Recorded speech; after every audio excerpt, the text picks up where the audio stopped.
مغلى جري قرآن دجال كالصعداء والتمام كالصعداء والصغرى كالصعداء meelahaas bariya dagaal ka socda dadka waxaan kamid ahaa aniga ruuxayga ma taqaanaa waa ila fududeed waxa u haysto balaayo meelahaas ku haystaa sidii jir laakiin markii xaafadii soo gashay oo caruurtii ay dhaxeen oo ceelashii la gubay waxaan fahmay xanuunkii walaalihii hore hayay ayaan waxaan fahmay inuu wax daran yahay sidaas daraaddeed hadda waxaa laga yaabaa degmada xeraale iyo degmada caawudaaq iyo dhabbad iyo degmooyin badanaa weli bakiin fadhiya waxay isleeyihiin meeshaan waxbaa ka socda laakiin haddii la soo gudbo xaaladdu waxay ku fiicantaha marka inta hadda fadhisaahay inay timaado qoladii hore koraanka ugu jirta ay soo gasho ma fahamteen marka waxaan leenahay aad iyo aad ugu hambalyeynaa madaxda cusub ee mataqaana doortay gudoomiye geeda qorow iyo ku-xigeenkiisa waxaa loo doortay waa weydiiyey waxaa yidhi maadaama muddo badan ay hayeen maxaa loogu soo celiyey waxaa leeyihi gudoomiyuhu waa gudoomiye hadday xaaladdu kululaatana kululaanahaya hadday qabowdana qababahaya sidaas daraaddeed walaalayaa marka waxaan rabnaa haddii la yidhaahdo gudoomiye shaqadii waa socotaa gudoomiyihii gobolka galgaduud meelaha iga fiiriya ma fadhiyaa gudoomiye aad iyo aad waxaan rabnaa haddii aada kuuraya insha allahu tacaala inaad muxoreed ka shaqayno dadka halkaa fadhiya oo madaxda ah iyo dadka shacabka ah meeshaa fadhiya reer galmudug waxaa lay tababar oo maahan waa si tababariyi macal gabdhahoodu sidaas daraaddeed walaalayaal waxaan noo balnaa inaan gudnimada isu farqaadno assalaamu calaykum waraxmatullahi wabarakatu bacdal allah waxaan rabaa inaan salaamo ikhyaarta halkaan iskugu timid oo rag iyo dumar leh dhammaantood waxaa laga yaabaa haddii aan mas-uuliyad dhex galo inaan kala hilmaamo marka waxaan rabaa inaan jamciyo dhammaan dadka islaamka ah oo rag iyo dumar oo halkaan iskugu yimid oo u mas-uuliyad weyn yihiin madaxweynaha dowlad goboleedka galmudug iyo guddoomiyaha baarlamaanka ay u mas-uuliyad weyn yihiin dhammaantood waxaan ku salaamayaa salaanta islaamka assalaamu calaykum waraxmatullaahi tacaala wabarakaatu salaan kadib munaasabaddan quruxda badan waxaa lagu magacaabay caawa inay tahay caleemasaarkii golaha deegaanka dhuusamareeb oo guddoomiyaha uu ka yahay ninka la yidhaahdo geeda qorow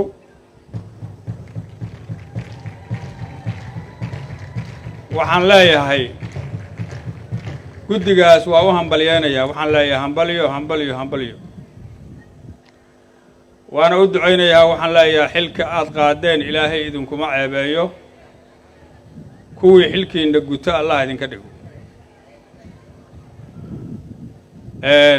hadalku waana mas-uul dad badan baa meesha inay ka hadlaan raba ma rabo wax badan inaan anigu sheego hambalyo kadib iyo duco waxaan leeyahay wax badan ayaa la idinkaga fadhiyaa horumarka magaaladan oo ka soo bilowday meeshaan la yidhaahdo inji markaan tusaale u soo qaadanno markii halkan la bilaabay oo hadda gabadhii ilaahay ha u naxariistay hadda hadalkeed magaceeda meeshaan laga sheegay dadka ay ka mid ahayd ay ka bilaabeen siday u tiil iyo heerarka ay soo martay iyo caawa halka ay joogto horumarka la gaaray oo dowladnimada ah halkaasaa tusaale looga qaadan karaa horumar baa soconaya waxaa naloo sheegayey golaha deegaanku mar hadday dhismaan magaaladu inay hore u soconayso in jidad la bixinayo ilaahay idankiis in bilic sami iyo magaaladu ay aad u qurxoonaan doonto dee waa arki doonnaa waa u fadhinaa ilaahay idankiis waa laydin dhisay waana laydin caleema saaray horumar baa laydinka rabaa inaad magaalada maaragta horey u waddaan magaalada keliya maahane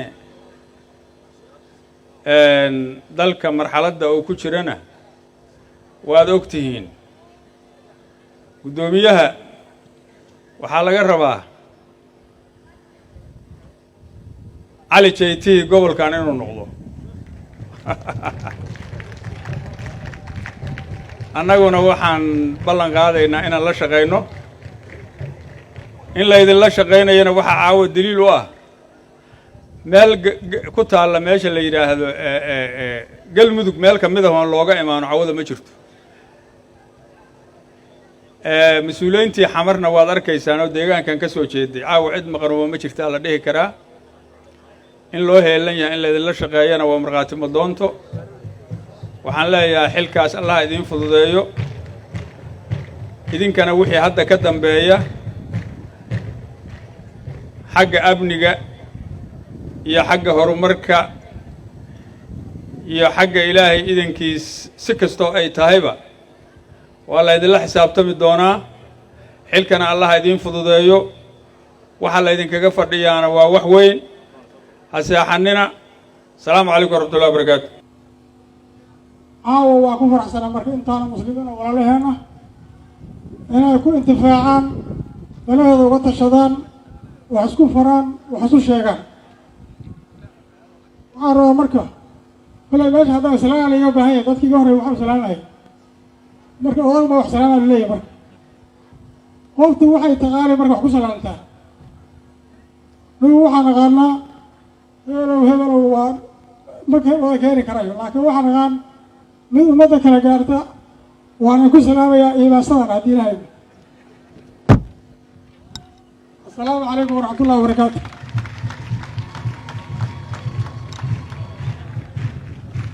bacdasalaam waxaa weeye walaalayaal ilaahay baa mahad iskale caawa waxaa loo jooga waxaa weeye loona yimid caleemasaarka nimanka walaalaheena oo geeda qorob iyo cabdisamad iyo xildhibaanada kaleo deegaankii loo doortay in lagu caleema saaro horta waa in caleema saaray kuwii ku shaqeeya kuna khayr allah naga dhigo ummaddana kuwii intifaacda waxay qabteen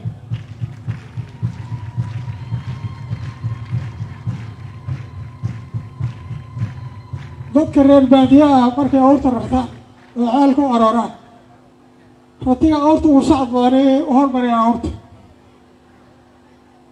waxaa laydii doortay oo ummadda lakaga soo xolay aad u istaqaanaa dadku is yaqaanaan bal nimankan waa nimankii ugu orodka badnaa beesha joogta maanta ha lagu dhiso galmudug ha lagu dhiso dhuusamareeb ayaa laydii doortay allahi garab galo waxaa la rabaa marka ulaan u lagu jimiin lahay waa jirtaa baa la yidhi hadda maanta adigu gola deegaan ma adna ka shaqay jira danaha kale oo magaalada waddanka ka shaqay jirtay waxaa noo dhow niman walaalaheena deegaano walaalaheena soo dhistay waxaa laydinka rabaa waxay soo dhisteen inaad ku qibro ahaataan waxaa idinka rabaa waxay dhisteen walaalaheen markaad dhistaan haddaad wax ku dartaan oo inta hadda deegaanka kale ay dhisteen caadadayga halka ay dhisteen haddaad wax loogu dartaan dibaan idin dooran doonaa haddana haddii ilaahi laakiin haddaad ma wax ku darin oo waxay nimankaasi dhisteen wax ka hooseeya aad magaalada kusoo celisaan waxaan u malanaya kuwii kaleo marka hadda aan ka dooranay ka daba keeni doona haddii alla waxaa laydinka rabaa dadku waa isyaqaanaa niman culimaha tihiin deegaankana waa kala taqaanin dalkana waxaa ku xeeran waxyaalo tiro badan inaad ilaahay idankiisa aamintaan ilaahay ummaddiina aamintaan ummadda aad ugu adeegtaan si aad ugu adeegeysteen iyo si ka fiican annano garabkiina aan taagana haddii ilaahay iraadeeyo asalaamu calaykum waraxmatullahi wabarakaatu